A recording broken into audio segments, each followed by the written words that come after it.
Comes from John chapter 21 verse 13. John chapter 21 verse 13. Jesus then came and took the bread and gave it to them, and likewise the fish.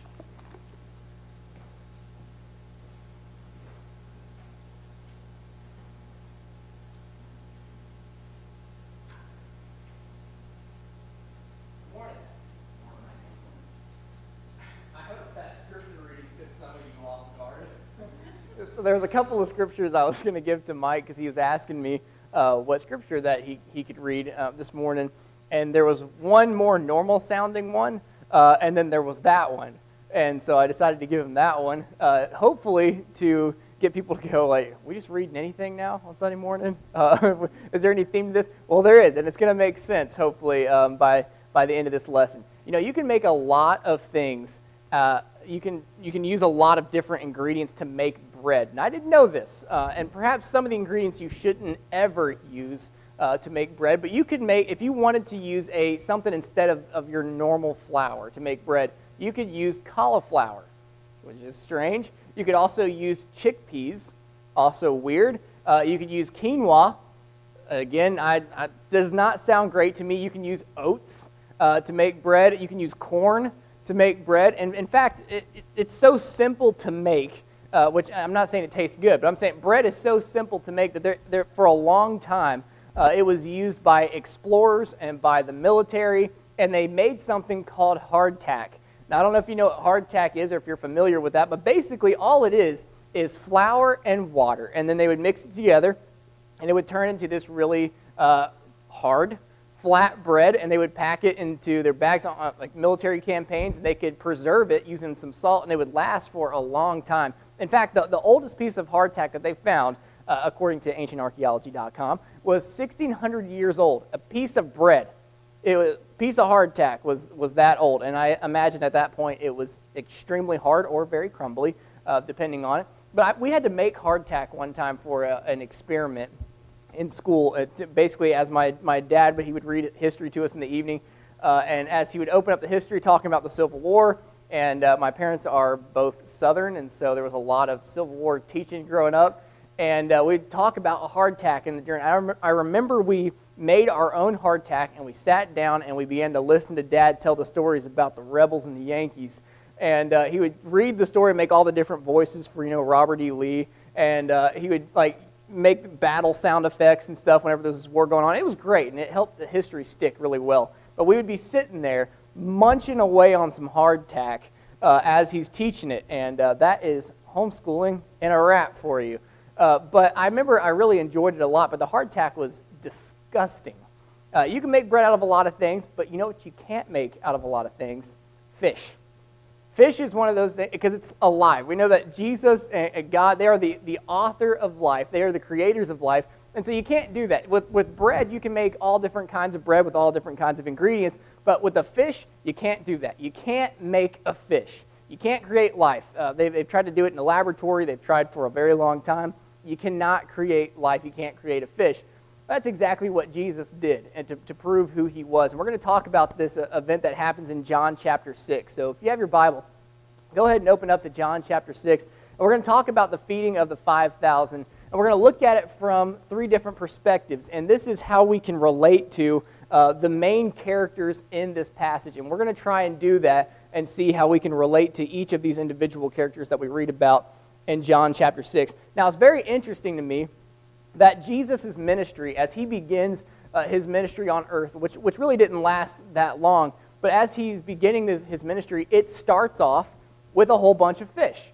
So it wasn't the first miracle that Jesus performed, but it was one of the first. As Jesus is going along, you can read about this in Luke chapter 5, Jesus is going along and he's collecting some disciples to follow him, and so he sees some of them, they're out in a boat, and then there's this amazing miracle where Peter catches all of these fish in their net, and so much so that it almost drags the boats under the water.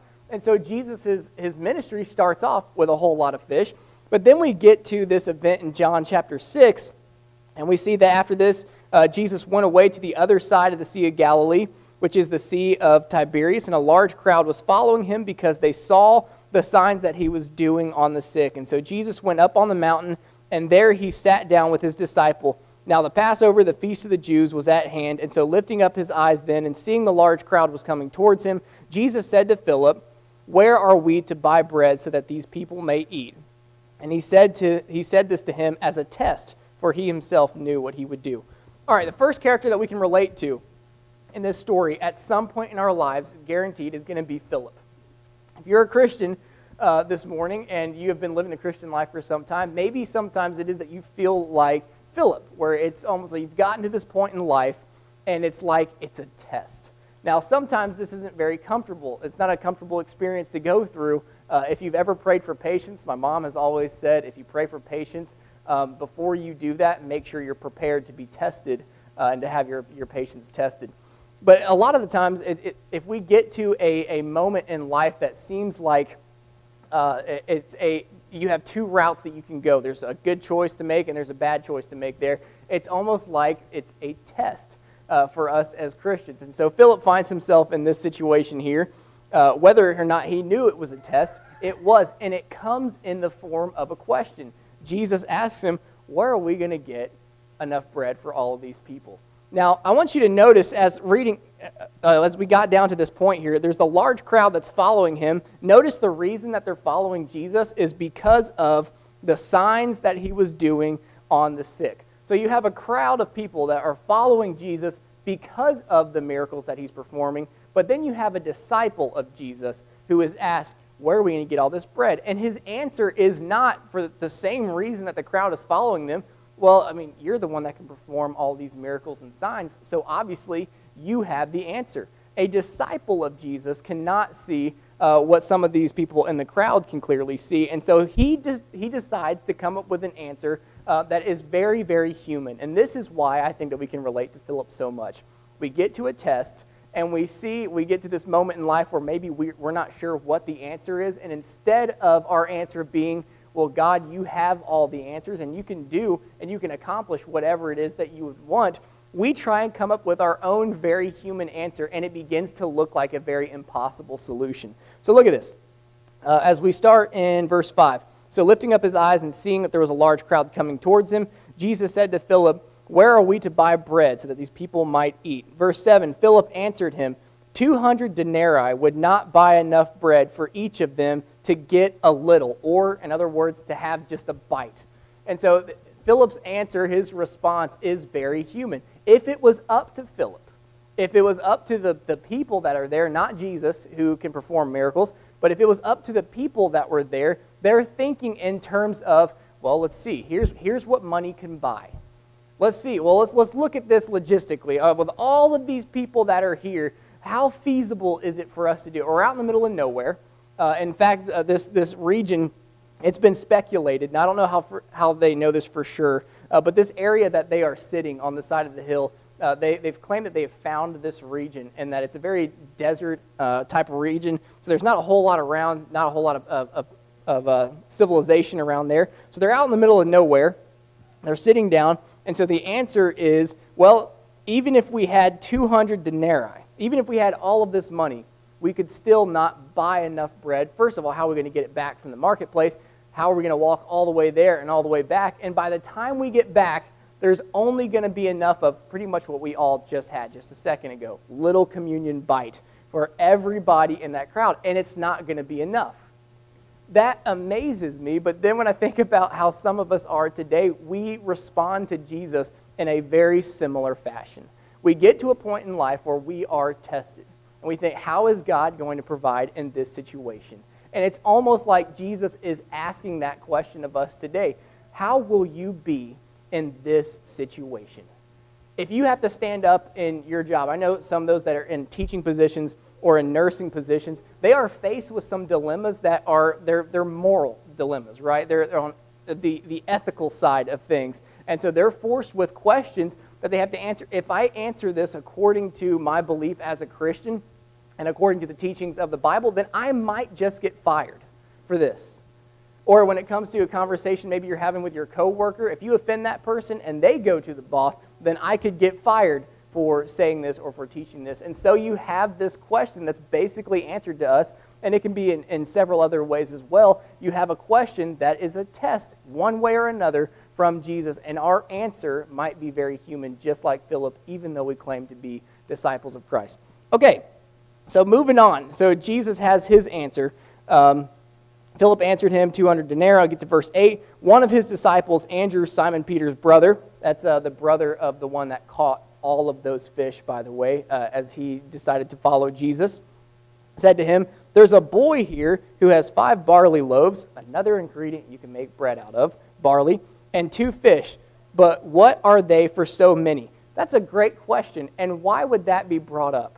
Why would that be brought? If it's not much to begin with, I mean, how ridiculous does he have to feel looking at, there's over 5,000 people, by the way, because how they counted things historically would have been, they counted all of the males in the audience. So that's not including the wives and children. It would have been over 5,000. There's a large group of people. Now, if you're one of the disciples, and you know that Jesus is powerful, you've seen these miracles, I don't know how he wasn't laughed away. Because if they're already thinking, we don't have enough money to get everybody here just a single bite of bread, but then you have this suggestion, and that poor little boy that's being brought up there with his basket, and he's looking at this crowd, this massive crowd of people, and he has his lunch, which was, by the way, his. Everyone else there might not have lunch to eat, but think about that boy. He does.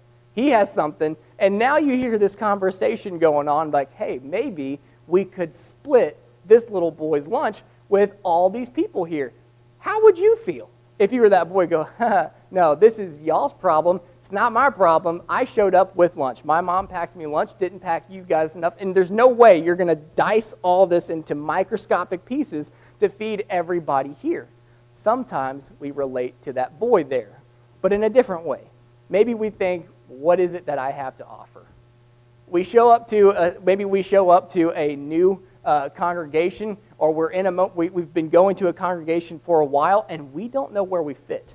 We don't know what it is we have to offer, and so when we look at what we have to offer, we think, I don't know how God can use me here. I don't know how it is that I'm going to be of any use in God's kingdom at all. All I have are this little bit of bread and this little bit of fish. What can I do? And Jesus proves time and time again that he's the answer. He's the answer to Philip, who don't need a bunch of money and don't need a marketplace, and he's the answer to this little boy. We don't have to take your lunch and dice it up and give it to all these people. Jesus is the answer. Sometimes we relate to this little boy here, but he just stands there and takes it, which is really great of this little boy. We have to give him props, and I wish we had a name there, because we have to remember, we were talking about how we got the Bible in Bible class and how we looked at Matthew 23, and how the Bible is eternal. You have this boy that goes down in eternal history here, and we don't even have a name. A little boy with his bread and his fish. And Jesus said, "Have the people sit down." Now there was much grass in the place, and so the men sat down, about 5,000 in number, and Jesus took the loaves, and when he had given thanks, he distributed them to those who were seated. So also the fish, as much as they wanted. I want to make a point here. I don't know what your version says in verse 11, where it says Jesus took the loaves, and when he had given thanks. Your version might say he blessed them. And I wanted to clarify, every time you see that in Scripture, it's not that Jesus is doing anything supernatural to the bread. When we get to verses that talk about communion, or that talk about what Jesus blessed the bread, Jesus wasn't doing that. What that phrase there, to bless the bread, actually means to give praise for. So when you read things that Jesus is blessing the bread, he's actually praising God for giving them that bread that they have. So Jesus praises God for these loaves. And when he had given thanks, he distributed them to those who were seated, so also the fish, as much as they wanted. And when they had eaten their fill, he told his disciples, "Gather up the leftover fragments, that nothing may be lost." Now, there's a point, I don't know if this point stands out to you as we read over those words there, but Jesus is concerned about wasting and about saving the bread and the fish. Now, that's interesting to me because Jesus just did all of this miraculously. And we know that even Satan knew that he had this ability. When he begins to tempt Jesus out in the wilderness, he says, "If you're so hungry, why don't you turn these stones into bread?" He didn't do it for himself, but he did it for everybody else who was hungry, which is a testament to the love of Jesus. But Jesus is concerned about wasting these leftovers here. Now, if you're somebody in the crowd, you might be thinking, well, you just did this miraculously, then why do we have to save it? Why can't we just throw this on the ground because you'll just make some more later? But Jesus is still teaching lessons with the blessings that he's giving out, and so we have another lesson for us today. Those blessings that God gives us, sometimes they are supernatural in origin. In fact, they all are because they come from a supernatural being that is God. But even though they come from God and they come from heaven, God still teaches us how to manage those things that we do have and all those physical resources that we have as well. So they gathered them up, and they filled 12 baskets with the fragments, with the 5 barley loaves left by those who had eaten. And when the people saw the sign that he had done, they said, "This is indeed the prophet who has come into the world." Verse 15, perceiving that when they were about to come and take him by force to make him king, Jesus withdrew again to the mountain by himself. Sometimes we relate to the crowd. Sometimes we relate to Philip. Sometimes we relate to that little boy with the fish. Sometimes we relate to the crowd. That is, we have this idea of who we want Jesus to be or who we think Jesus is, when that's not really the purpose that Jesus came into this world or that he died for us in the first place. We have this vision of Jesus sometimes, that he is the one that we pray to and he's the one that gives us everything that we have. But there's something more meaningful to the relationship that we have with Jesus, and that is those spiritual blessings that we have from him in the first place. So when the people saw that sign, I think that's very telling of the world back then, but also telling of the world today. We want in leadership the person that can give us the most stuff. We want the person that leading our nation is the one that can give us the most. And so when these people saw that Jesus can make bread and fish out of just one tiny little basket, that guy would make a great king because of what he can do for us physically. But the lesson was a lot deeper here, was that Jesus is a provider. The crowd were following him because he could heal the sick, and because of the miracles that he could do, he could heal them, but also because he could provide for them, but so much more than just healing, and so much more than just fish and just bread. That verse that we had read for us at the beginning here, if you go over to John chapter 21 and verse 13, this is one of those moments that I just connected actually in putting this lesson together. That you have the ministry of Jesus starting out with, in Luke chapter 5, if we're creating a timeline there. In Luke chapter 5, Jesus is looking for disciples, and he collects some disciples by multiplying the fish that are in the sea. And then you have this part early on in Jesus' ministry, the feeding of the 5,000. And then you have at the very end of Jesus' ministry, when he is showing himself as the risen Lord, and he's on the beach, and he has fish and bread, and he breaks it, and he gives it to his disciples there on the beach. Now you have these disciples that are now piecing together everything that they've seen and everything that they've witnessed from Jesus in his ministry up to this point. I wonder if they thought about the feeding of the 5,000 here. When Jesus broke that bread and gave them the fish right there on the beach, that breakfast, as Jesus has just died and risen from the dead, as he breaks it and gives it to them, I wonder if they thought about that. Seeing as even though Jesus is about to leave, they have that reminder that Jesus is still the provider. Just because they can't see Jesus, in fact, when Jesus showed up, they didn't even know who he was. But when Jesus leaves, when he goes up to heaven to prepare a place for us, even though we can't see Jesus, he wants to remind them that he is still providing for them. And that's the lesson that we have today. Jesus has been gone for a long time, some 2,000 years, and he's promised to come back.